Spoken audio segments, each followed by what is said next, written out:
आपके मित्र और देश के बहुत ही जाने माने पत्रकार अरविंद सिंह जी भी हमारे साथ जुड़े हैं।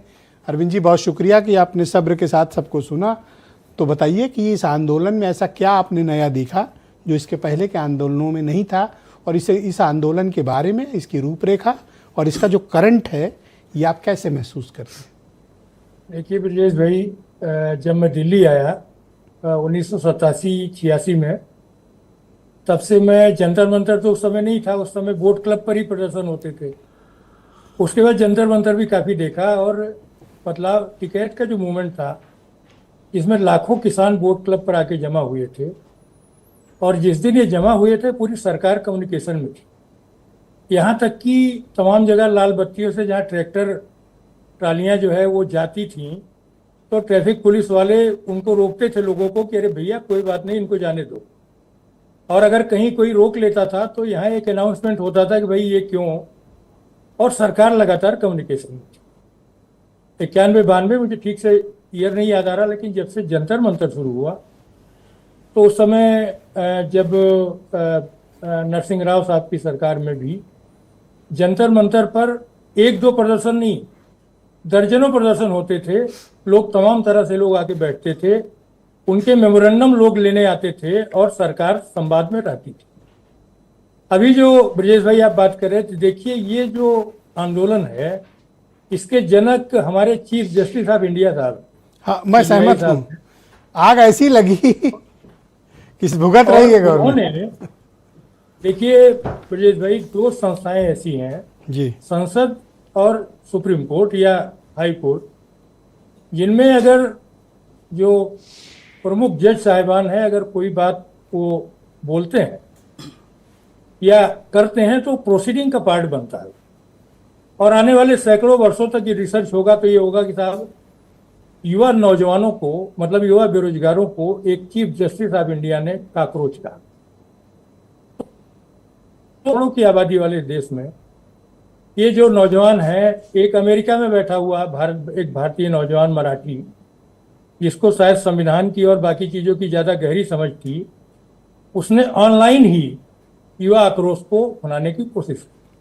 और ये अपने आप में यूनिक इसलिए है ब्रजेश भाई, क्योंकि अगर इसकी शुरुआत में पहले वो आए और उन्होंने कहा कि एक हफ्ते के अंदर अगर धर्मेंद्र प्रधान को नहीं हटाया गया, और मांगे उन्होंने रखी, तो एक हफ्ता सफिशिएंट समय था।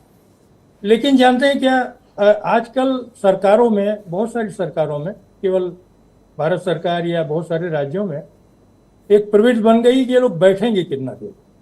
ये किसान आंदोलन में हमने देखा, कोई कितना दिन बैठ लेगा, बात समझ रहे हैं? तो ऐसा नहीं है। देखिए, अगर लोग जीत पर आते हैं तो ऐसा नहीं कि कोई ये पहली बार हुआ कि इसमें बैठ गए। इस आंदोलन में आपको करंट दिखता है, और जिस तरह से बिल्कुल बिल्कुल, देखिए पहले नहीं था। देखिए ये जो करंट 20 तारीख के बाद आया है ना, ये बीच में इसके करंट को सोनम वांगचुक, क्योंकि वो एक नेशनल और इंटरनेशनल फिगर है, उनके नाते बहुत सारे देश भर के बहुत सारे लोग जो कि सोशल एक्टिविस्ट थे, वो लोग एक्टिव होना शुरू हुए। लेकिन अगर आप 20 के बाद देखेंगे तो इस देश के तमाम नगरों में, बड़े नगरों में नहीं, मध्यम नगरों में, पीलीभीत तक में अगर आप देखेंगे तो प्रोटेस्ट हो रहे हैं। इसका मतलब है कि ये जो बात है, क्योंकि देखिए ब्रजेश भाई, ये बात ये नहीं, धर्मेंद्र प्रधान के इस्तीफे से सीमित नहीं है जी। अब ये पहला मौका है आजाद भारत में जबकि शिक्षा, शैक्षिक सुधार को छात्रों ने पॉलिटिकल एजेंडे में ला दिया है। एग्जैक्टली। ना विपक्ष, I do agree with you. बहुत सेंसिबल बात कही। चुनाव में आप देख लीजिए, किसी भी चुनाव में जी, शिक्षा में सुधार का व्यापक एजेंडा है। देखिए नीट भी पहली चीज कोई ऐसा तो है नहीं कि उत्तर प्रदेश माध्यमिक शिक्षा परिषद की तरह संचालित होने वाली परीक्षा है।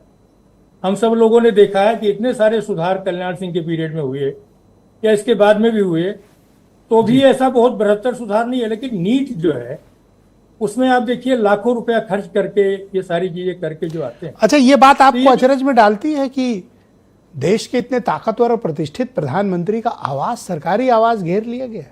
आपके पहले मुझे तो याद नहीं, 50-51 साल पहले जेपी के पहले कोई ऐसा कर पाया होगा।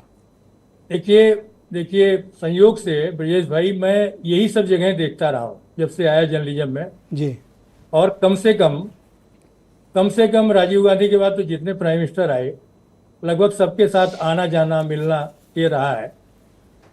मैं आपको यकीन के साथ कह रहा हूं कि अगर ये अटल जी होते तो बाहर आते, सबको अंदर ले जाते। अच्छा। क्योंकि विपक्ष का नेता एक वैधानिक पद है, और अगर विपक्ष के इतने सांसद आ गए हों गेट पर तो आते ले जाते, और डॉक्टर मनमोहन सिंह होते तो आके ले जाते और सारी बातें सुनते। मैं आपको बता रहा हूँ ये कम से कम मैं जो निजी तजुर्बे से, क्योंकि मैंने अटल जी को देखा है कि लीडर अपोजिशन सोनिया गांधी आ रही हैं पार्लियामेंट के अंदर, और अटल जी रुक जाते थे, कहते थे नहीं आप पहले जाइए। तो ये जो चीजें हैं ना, मतलब ये ऐसा नहीं है, देखिए। और जितेंद्र सिंह को भेजा, मैं ये कह रहा हूँ फिर भी लीडर अपोजिशन का वहां सम्मान किया कि प्रधानमंत्री साहब ने अपने राज्य मंत्री को भेजा। जी लेकिन मैं जानता हूं कि बी नारायण स्वामी को मनमोहन सिंह जी नहीं भेजते, खुद आते जो है। जी, बहुत मैं आपको शुक्रिया सर। बताऊं, मुझे कृपया खुद- हमारे मुझे साथ खुद- बने रहिएगा सर, इस कार्यक्रम को थोड़ा आगे बढ़ाना है। और वीरेंद्र सिंह जी हमारे नेशनल हेड हमें ज्वाइन कर चुके हैं। वीरेंद्र जी, ये आंदोलन तो अब बड़ा तीव्र और इसकी गति तेज और इसमें आग अब बढ़ती जा रही है। सरकार जिद पर क्यों आमादा है, अड़ियल रुख क्यों अख्तियार रखी है? आखिर इन स्टूडेंट्स के बीच जाकर इनसे बात करने या किसी न्यूट्रल लोकेशन पर बात क्यों नहीं करना चाहती? बिल्कुल, देखिए दिल्ली के बाद जहां जहां पर